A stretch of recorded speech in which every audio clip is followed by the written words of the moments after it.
하나님께서 오늘 우리들에게 주시는 말씀 베드로전서 2장 4절부터 6절 10절까지 말씀입니다. 베드로전서 2장 4절부터 10절까지 말씀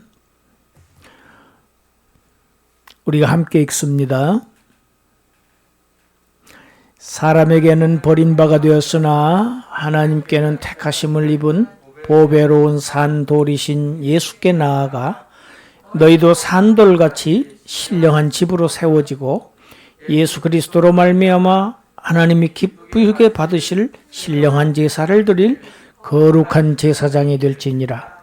성경에 기록되었으되 보라 내가 택한 보배로운 모퉁이 돌을 시온에 두노니 그를 믿는 자는 부끄러움을 당하지 아니하리라 하였으니 그러므로 믿는 너희에게는 보배이나 믿지 아니하는 자에게는 건축자들이 버린 그 돌이 모퉁이의 머릿돌이 되고 또한 부딪히는 돌과 걸려 넘어지게 하는 바위가 되었다 하였느니라. 그들이 말씀을 순종하지 아니함으로 넘어지나니 이는 그들을 이렇게 정하신 것이요 그러나 너희는 택하신 족속이요 왕 같은 제사장들이요 거룩한 나라요 그의 소유가 된 백성이니 이는 너희를 어두운 데서 불러내어 그의 빛에 들어가게 하신 이의 아름다운 덕을 선포하게 하려 하심이라. 너희가 전에는 백성이 아니더니 이제는 하나님의 백성이요 전에는 긍휼을 얻지 못하였더니 이제는 긍휼을 얻은 자니라. 아멘. 베드로전서 1장에서는 주제가 거듭남이었습니다. 그런데 이제 2장부터는 거듭난 하나님의 백성들이 어떤 삶을 살아야 하는가 하는 그런 실천적인 부분을 지금 가르치고 있습니다. 새로 출생한 갓난아기는 성장해야 합니다.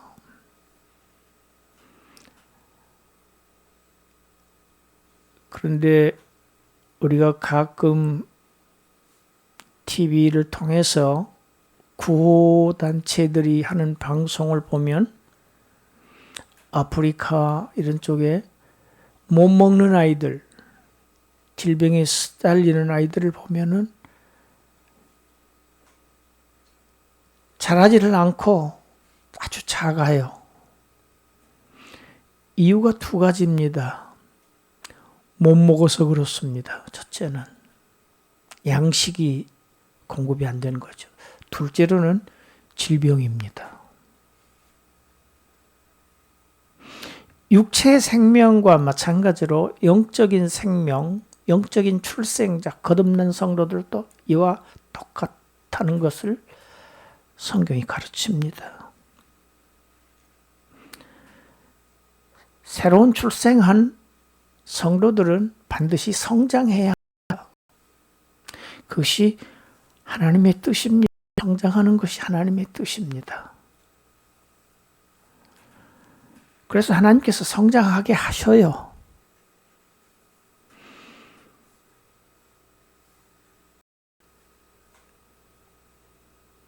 그래서 하나님의 영, 성령님을 보내주신 겁니다. 성장하게 하시려고, 지도하시려고, 양육하시려고. 그 성령님의 손을 붙잡고 그 지도를 잘 받는 사람, 순종하는 사람, 불순종하는 사람, 여기에 따라서 성장의 차이가 있을 수밖에 없습니다.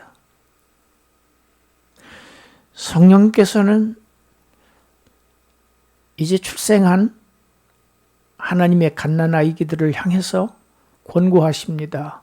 과거의 잘못된 행실들을 다 버려라. 이게 먼저입니다. 다 버려라. 여러분, 사람 속에 오염된 것이 들어있으면 병납니다. 그래서 그걸 빨리 내버려야 돼요. 밖으로 내보내야 합니다. 과거의 행실들을 그대로 껴안고 있으면 안 된다. 죄악들을. 그것이 지난주 설교였습니다. 주로 대인관계에서 온 행들 있죠. 여러분, 이 땅에서 사는 성도들의 삶은 주로 대인관계입니다. 사람과의 관계지요. 그래서 굉장히 중요합니다.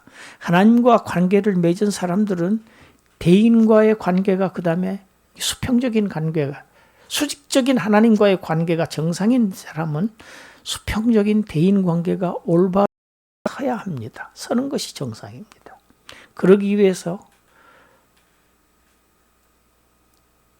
과거에 다른 사람들과의 관계에서 하셨던 악독들, 또 기만, 외식, 시기 비방하는 말, 이런 거 하지 말아라.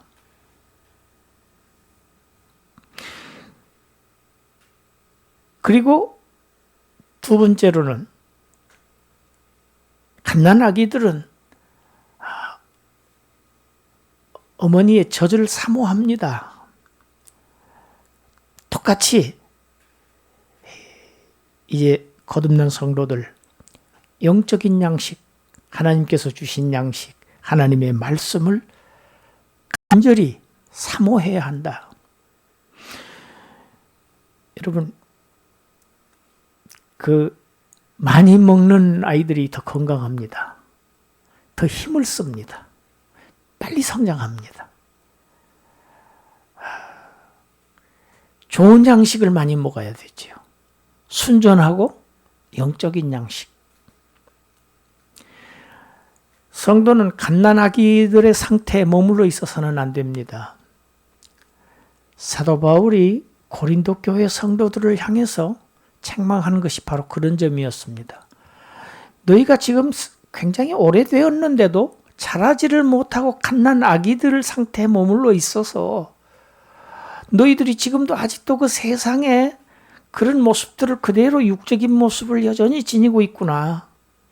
그래서 전혀 성장하지를 않아서 너희들에게 내가 단단한 음식을 먹일 수가 없어. 이제 정말 좋은 음식을 먹여야 될 텐데 이제 어린 아이들에게 주는 아주 아이들의 이유식을 지금도 죽밖에 먹일 수가 없구나 하고 사도 바울이 한탄하는 편지를 써서 보냅니다. 고린도 교회 어떤 교회였습니까? 세속적인 교회였습니다. 교회도 얼마든지 세속적일 수 있습니다. 예. 교회는, 성도들은 갓난아기 상태에 머물러 있어서는 안 됩니다. 이것은 하나님의 뜻이 아닙니다. 성장해야 됩니다. 성장해서 어떻게 해야 되느냐? 하나님 앞에 봉사자가 되어야 됩니다. 일할 수 있어야 됩니다. 하나님을 섬길 수 있어야 됩니다. 이것을 제사장이라고 그럽니다. 여러분, 구약의 성전에서는 일하는 분, 계속, 여러분, 구약 성전에는 의자가 없었어요. 그 얘기는 계속 쉬지 않고 하나님을 봉사했다는 뜻입니다. 그걸 맡은 사람들이 제사장들이었습니다. 여러분, 거듭난 신약 성도들, 왕 같은 제사장들이 되어야 한다. 굉장히 중요한 용어입니다. 왕 같은 제사장들. 여러분, 이것은 사실은 하나님께서 천지를 창조하시고 창조의 꽃, 사람, 인간을 창조하시고 그 아담을 왕 같은 제사장으로 세우셨어요. 제가 자주 인용합니다마는 에덴 동산에 하나님이 임재하셨지요. 하나님의 임재가 있는 곳이 성소입니다. 그 성소에는 반드시 제사장이 있죠. 아담이 제사장이었어요. 피조물들을 다 하나님의 통치권을 위임받아서 왕같이 통치하는 통치자였습니다. 그래서 왕같은 아담이었습니다. 그런데 그 권세를 잃어버렸습니다. 이제 둘째 아담을 보내셔서 그 위치를 회복시키신 겁니다. 그게 바로 저와 여러분들입니다. 왕같은 제사장의 위치로 다시 회복시키시는 것.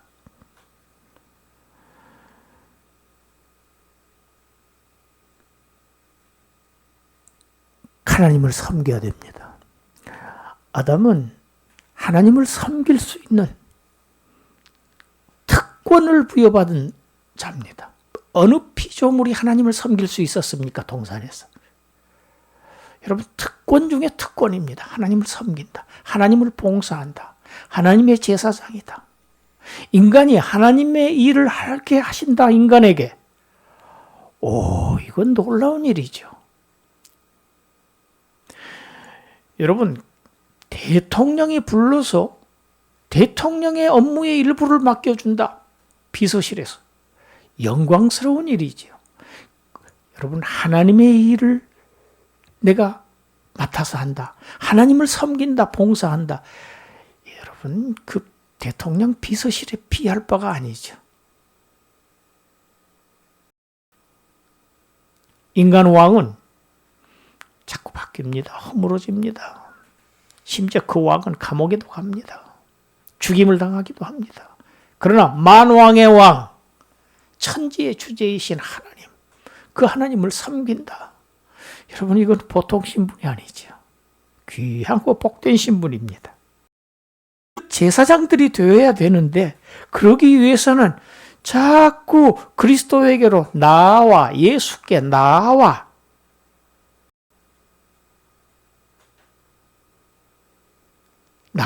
됩니다. 여러분, 빛으로 나와야 됩니다. 빛으로 나오면 어떤 현상이 생깁니까? 어두움의 세력이 제거됩니다. 할렐루야.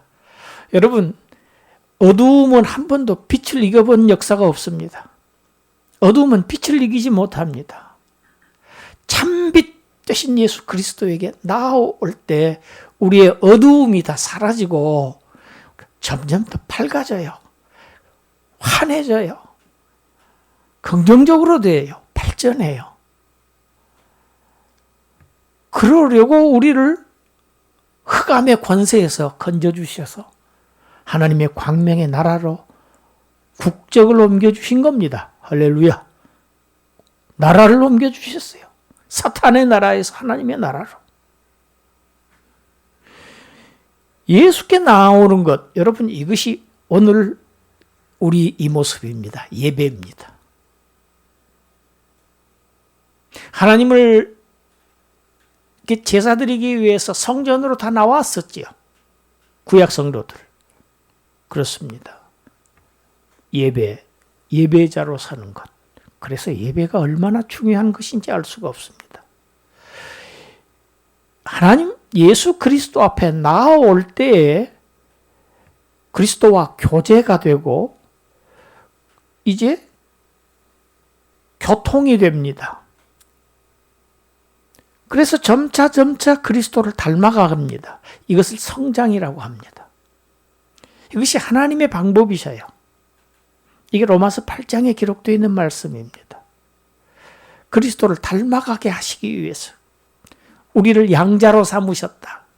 그의 친아들을 닮아가게 하시려고 우리를 양자로 입양하셨다. 그래서 우리는 양자의 영, 성령을 받았다. 그 양자의 영을 받았기 때문에, 양자로 입양이 되었기 때문에 하나님을 아버지라고 부를 수 있게 되었다. 하나님을 아버지라고 부르는 자들, 이제 그리스도를 닮아가야 합니다. 이게 하나님의 목표입니다. 그러기 위해서는 자꾸 그리스도에게 나아오라. 나아오라. 그 그리스도는 어떤 분이십니까? 하나님께서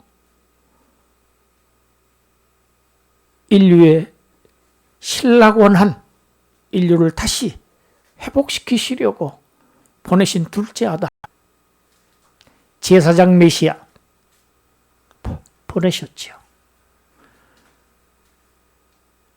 하나님께서 보내신 메시아를 사람들은 버렸습니다. 이스라엘의 종교 지도자들, 바리새인 서기관들은 예수를 십자가에 못 박아 죽였습니다. 철저하게 버렸습니다. 배척했습니다. 그들은 버렸지만은 하나님은 그리스도를 택하셨다. 할렐루야. 지금 베드로 사도가 자기의 수신자들에게 예수 그리스도의 사람에게 버리심 받으었으나 하나님께 택하심을 입었다고 표현하고 있는 이유가 있습니다. 지금 베드로의 편지의 수신자들은 신앙 때문에 말할 수 없는 고초를 겪고 있는 사람들입니다. 힘들게 살아가고 있는 사람들이에요. 사람들에게는 정말 버림받고 있는 사람들이 많습니다. 그러나 너희들은 사람들이 너희들을 좋아하지 않고 너희들을 자꾸 배척하고 그런 어려움을 당하고 있지만 사실은 너희들은 하나님의 택하심을 받은 자들이다. 이걸 지금 암시하고 있습니다. 그리스도의 사람들은 그리스도처럼 너희만 그런 게 아니야. 그리스도도 그렇게 사람들에게 당하셨어. 아무도 그를 귀하게 여기지 않았어. 멸시천대하고 마침내는 십자가에 못을 박아서 처참하게 그를 처형까지 했지만 그러나 하나님께서는 그를 택하셨어. 보배로운 산돌. 여러분, 산돌, 살아있는 돌, 예수님을 돌에다 비유하고 있습니다. 산돌, 살아있다는 이야기는 생명이 있다는 걸 의미합니다. 예수 그리스도는 돌은 돌인데 여러분 일반 돌멩이가 아니죠. 일반 돌은 다 죽은 돌입니다. 아무리 그 수석 채집하는 사람들, 그 멋있는 사람들 저 가서 좀 봤어요. 그런데 아무리 멋이 있어도요, 그 돌이 살아있습니까? 생명이 없습니다, 돌은. 그러나 우리 주님은 살아계신 돌입니다. 언제까지? 영원성을 얘기합니다. 살아계신다는 것은 영원히 살아계신다. 생명을 가지고 계신다. 생명이신 돌.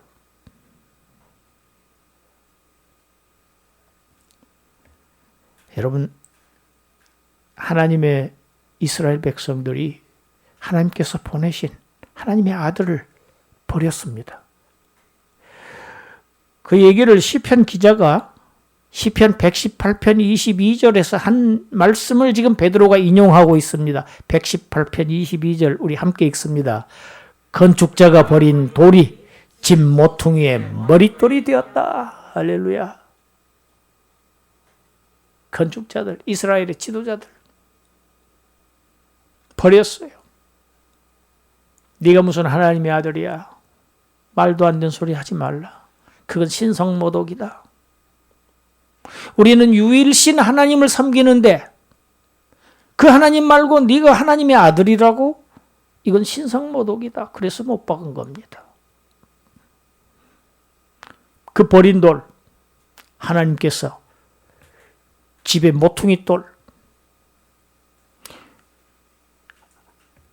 여러분, 모퉁이 돌 기초석입니다. 양면을 다 버티고 있는 겁니다. 힘을 받고 있어요. 전체 건물이 이 기초석을 의존하고 있습니다. 이 기초석이 그 건물 전체를 떠받치고 있어요. 아주 중요한 반석이죠.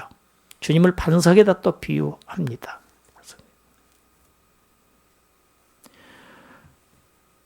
하나님께서 선지자들을 통해서 약속하셨던 메시아를 보내셨지만 사람들은 그를 버렸어요. 종교 지도자들은 시기와 질투 때문에 그들을 십자가에 못 박아 죽였어요. 그러나 하나님께서는 그를 3일 만에 부활하게 하셔서 살아난 돌, 영원한 생명의 돌, 이 산돌이신 그리스도를 모퉁이 돌, 기초석으로 하여서 참 성전을 세우셨다. 할렐루야. 그래서 예수님께서 이런 말씀하십니다. 우리가 잘 아는 요한복음 2장 19절부터 21절까지 함께 읽습니다. 예수께서 대답하여 이르시되 너희가 이 성전을 헐라 내가 사흘 동안에 일으키리라. 유대인들이 이르되 이 성전은 46년 동안의 지었건을 내가 3일 동안에 일으키겠느냐 하더라. 그러나 예수는 성전된 자기 육체를 가리켜 말씀하십니다. 성전의 기초석이 되신 자기 자신을 말합니다. 사흘 만에 일으키리라 부활을 말씀하신 것이지요. 예루살렘에 하나님의 성전이 있었습니다. 여러분, 하나님은 예수 그리스도가 오신 이후로는 더 이상 사람의 손으로 지은 건물 성전 안에 거하시지 않습니다. 예루살렘 성전 AD 70년 로마의 타이터스 장군에 의해서 완전하게 회파됐습니다. 예루살렘 성전 돌 하나도 돌 위에 남지 않고 다 무너지리라. 예수님의 예언대로. 건물 성전 안에 하나님은 그 안에 갇혀 계시지를 않아요. 그런 하나님이 아니세요. 이제 예수 그리스도의 십자가의 죽으심과 다시 부활하심으로 세워진 주님의 몸된 교회가 거기에 하나님의 성령이 거하십니다. 이제 그 교회가 참 성전입니다. 할렐루야. 이제 믿음으로 그리스도와 연합된 자들, 신자들, 이 신자들은 산돌이신 그리스도께서 기초석이 되시는 그러한 참 성전으로 세워집니다. 여러분, 요한계시록에 보면, 계시록 21장에 보면 사도 요한에게 보여주십니다. 하나님께서 하늘에서 새 예루살렘 성이 내려옵니다. 이게 무엇이냐 물어보면 거의 다 천국이라고 이렇게 얘기하는 사람들이 있습니다. 예루살렘 성이 내려와요. 그리고 그 성이 12개의 문이 있고 그 성곽의 높이가 144규빗이고 12 사도의 이름이 기록되어 있고 기초석이 12이고 막 이렇게 되어 있습니다. 12이라는 숫자가 계속 반복이 되고 144라는 숫자가 반복이 됩니다. 영락없이 얼른 문자적으로 보면 한 성, 캐슬의 모습입니다. 그러나 설명이 붙어 있습니다. 내가 너에게 어린 양의 신부를 보이리라 그럽니다. 여러분, 어린 양 그리스도의 신부가 누굽니까? 성도들입니다. 교회입니다. 교회를 상징적으로 표현한 것입니다. 구약의 하나님의 백성 12지파, 신약의 예수님의 12제자, 구약교회, 신약교회 둘을 곱한 것이 144예요. 그래서 성곽의 높이가 144규빗이다. 성도들의 숫자를 씌워보니 14만 4천이다. 같은 이야기입니다.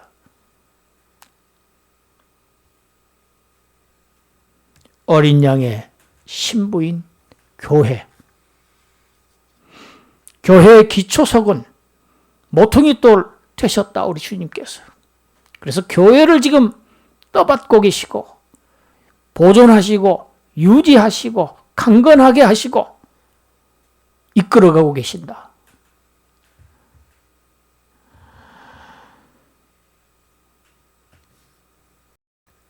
히브리서 3장 6절에도 이렇게 기록되어요. 읽습니다. 그리스도는 하나님의 짚을 맡은 아들로서 그와 같이 하셨으니 우리가 소망의 확신과 자랑을 끝까지 굳게 잡고 있으면 우리는 그의 집이라. 성도들이 집이라고 그랬어요. 성전입니다. 교회가 하나님의 성전에. 왜? 하나님의 성령에 거처이시죠. 하나님께서 거처하시는 곳이에요.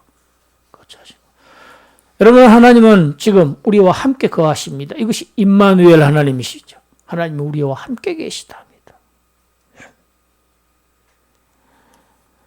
모퉁이돌, 건물 모퉁이에서 건물 전체를 안전하게 떠받고 있는 기초석. 이 개념은 또 이 구약의 이사야 선지자가 이미 예언을 했던 말씀입니다. 이사야서 28장 16절 읽습니다. 그러므로 주 여호와께서 이같이 이르시되 보라, 내가 한 돌을 시온에 두어 기초를 삼았노니 곧 시험한 돌이요 귀하고 견고한 기초돌이라. 그것을 믿는 이는 다급하게 되지 아니하리라. 믿는 이는 그래요. 그러나 이사야서 8장 14, 15절 읽습니다. 그가 성소가 되시리라.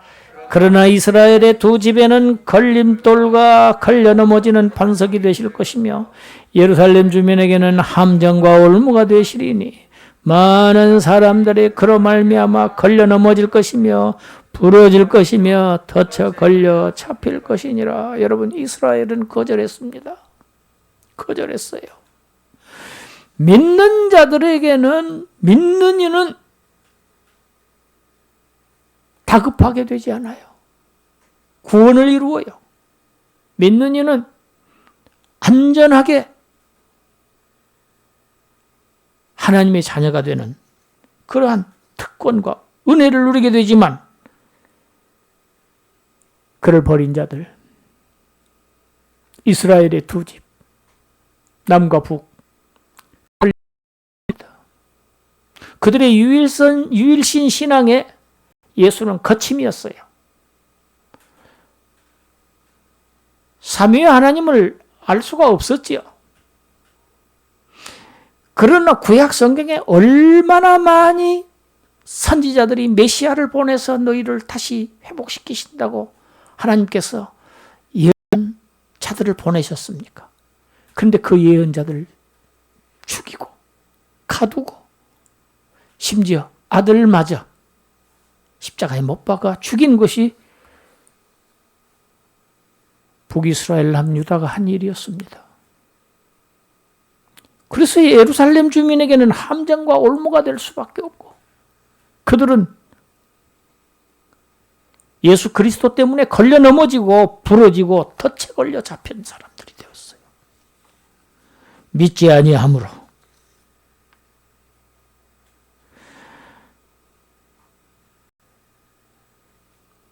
건물은 기초석을 의지합니다. 우리 신자들은 그리스도를 믿어야 합니다. 그리스도만을 의존해야 합니다. 그 위에 서 있기 때문입니다. 그것이 그리스도, 그 터 위에 안전하게 서 있어야 안전합니다. 실족하지 않습니다. 넘어지지 않습니다. 예수 그리스도가 믿는 자들에게는 구원이 되시지만 믿지 않는 자들에게는 부딪히고 걸려 넘어지고 그렇게 하는 심판의 바위가 되십니다. 그 돌 밑에 깔린다고 표현되어 있어요. 그 바위 밑에 깔려 죽어요. 심판이지요. 왜 넘어집니까? 말씀을 순종하지 않기 때문입니다. 우리 요한복음 12장 48절부터 50절까지 함께 읽습니다. 나를 저버리고 내 말을 받지 아니하는 자를 심판할 리가 있으니 곧 내가 한 그 말이 마지막 날에 그를 심판하리라. 내가 내 자유로 말한 것이 아니요 나를 보내신 아버지께서 내가 말할 것과 이룰 것을 친히 명령하여 주셨으니 나는 그의 명령이 영생인 줄 아노라. 그러므로 내가 이르는 것은 내 아버지께서 내게 말씀하신 그대로니라 하시니라. 예수님이 하신 말씀은 성부 하나님의 말씀이셨어요. 그런데 인정하지 않은 거예요, 유대인들이.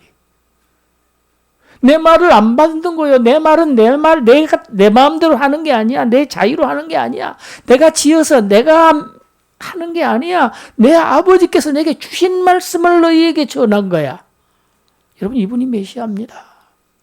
아들은 아버지의 대리자입니다. 독생자는. 그래서 내 명령, 하나님의 이 메시지가 영생이다. 이걸 받으면 영생이야. 그런데 너희는 받지 아니하므로 영생을 얻지 못한다. 영생을 얻기에 합당치 않은 자로 자처한 유대인들. 그래서 사도 바울도 너희가 영생을 얻기에 합당치 않은 자로 자처하기에 내가 이방인에게로 향하노라. 먼저 너희에게 이 복음을 전해야 되지만, 여러분, 이스라엘은 민족적인 우선권이 있습니다. 먼저 하나님의 말씀을 맡은 자들이에요. 복받은 자들이죠. 당연히 우선권이 있습니다. 연대기적 우선권이 있어요. 먼저는 유대인이요, 다음에는 헬라인에게로다. 성경이 우선순위를 분명히 정하고 있습니다. 그럼에도 불구하고, 우선권을 주었음에도 불구하고, 먼저 택하셨고 은혜를 받았음에도 불구하고 그들은 그것을 헌신짝처럼 걷어차고 배척했습니다. 하나님을 멸시했습니다. 나를 저버리는 자들, 내 말을 받지 아니하는 자들, 마지막 날에 심판하리라. 심판이다. 너희 한 그 말이, 내가 한 그 말이 너희를 심판하리라. 순종하는 자, 영생. 불순종하는 자, 받지 아니하는 자, 영벌에 처하리라. 이것은 하나님께서 정하신 것이라. 정하신 것이라. 예정하셨다. 누가 하나님의 예정을 부정합니까? 성경에 하나님이 정하셨다고 하는데. 그러나 너희는 택하신 족속이다. 반대지요. 그들은 이렇게 정해졌어요. 여러분, 로마서 9장에 보면 창세기 얘기를 바울이 로마서 9장에서 설명을 하지요. 이삭의 아내 리브가가 임신을 했는데 쌍둥이를 임신했습니다. 그 안에서 뱃속에서부터 둘이 싸워요. 그래서 하나님께 호소를 합니다. 뭐라고 하십니까? 내 뱃속에 두 민족이 있구나. 큰 자가 어린 자를 섬기리라. 섬긴다는 얘기는 정복당해서 지배당한다는 의미입니다. 종이라는 얘기입니다. 종.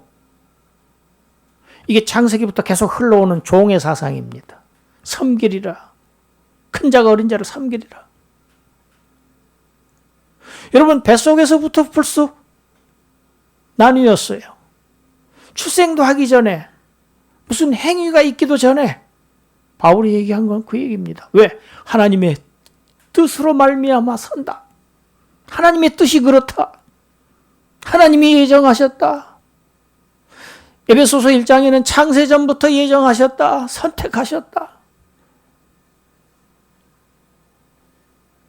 저도 예전에는 이 진리를 모를 때 하나님이 어떤 사람은 구원하고 어떤 사람은 버리기로 하시는 건 하나님은 공평하지 않은 거 아니야? 그건 말이 안 된다. 하나님의 구원.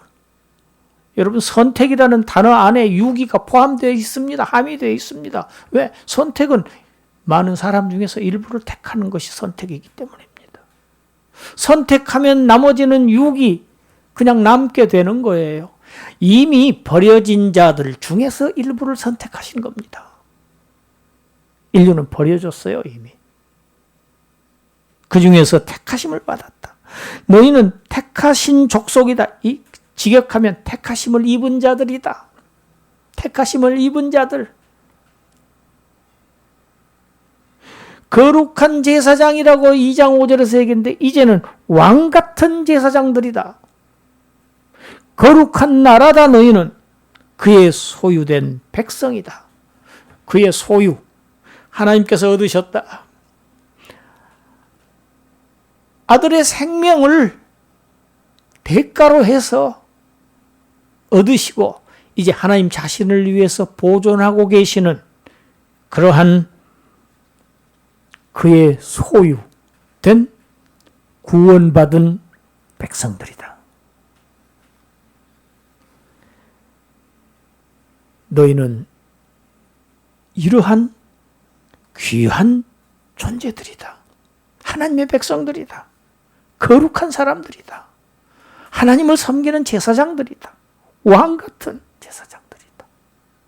나라다. 나라. 여러분, 나라입니다.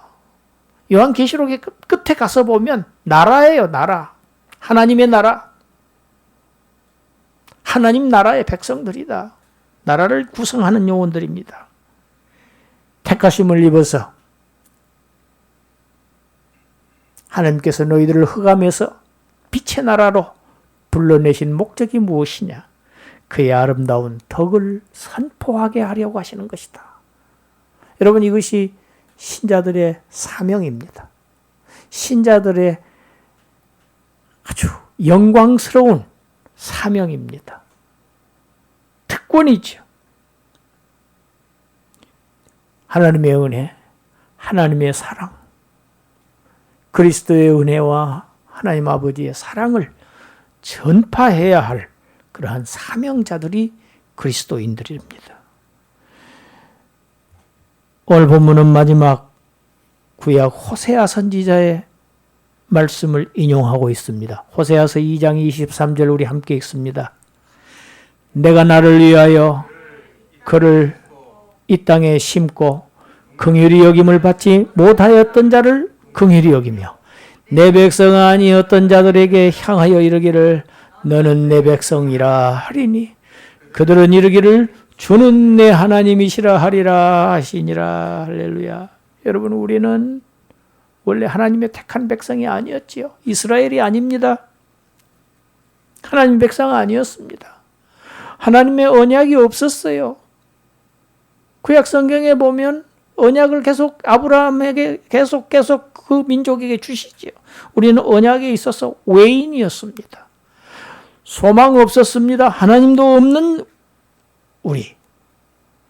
우리에게 하나님께서 긍휼을 베풀어 주셔서 긍휼히 여기심을 받아서 하나님의 백성이 되었습니다. 내 백성이 아니었던 자들, 이방인이었던 외인들이었던 그들을 내 백성이라고 하리니.